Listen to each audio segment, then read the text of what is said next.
Ngokusho kommeli wakhe, uMbenenge uyakuphika ukuthi wasebenzisa amandla akhe ukuholela ophathe uMengo nanokuthi ingxoxo ababa nayo kwakunukubeza ngokocansi.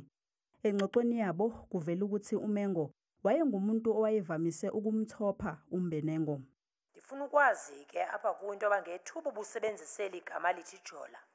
Ubhekisa kuye usithi Happy Father's Day Jola. Ubuthetha nomuntu ozaziyo wena into kokuba uyathandana naye xa uthetha naye ngola hlobo. Kutheni le nto uye wasebenzisa isiduko? Isiduko ibeko komhlonipha.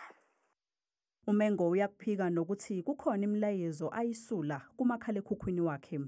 Akho nto ndiye ndayicima kodwa ngo-2023 when I got threatened, my phone was handed in.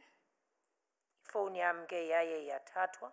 Ukuzama ujonga le call ibingena indigrogrisa uba mandicime eli tyala. Yabuya ezinye izinto zingekho.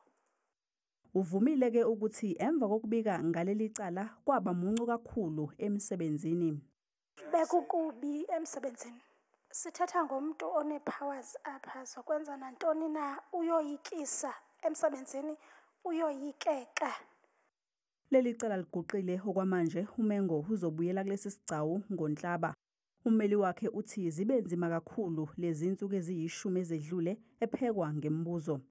I think this week was a very difficult week for her, but I think that this complaint illustrates, like all other sexual harassment complaints, the difficulty that women go through when having to come forward with this complaint. Leli cala ke ngelinye lamacala asebe ngundaba mlonyeni uqala nje unyaka u2025.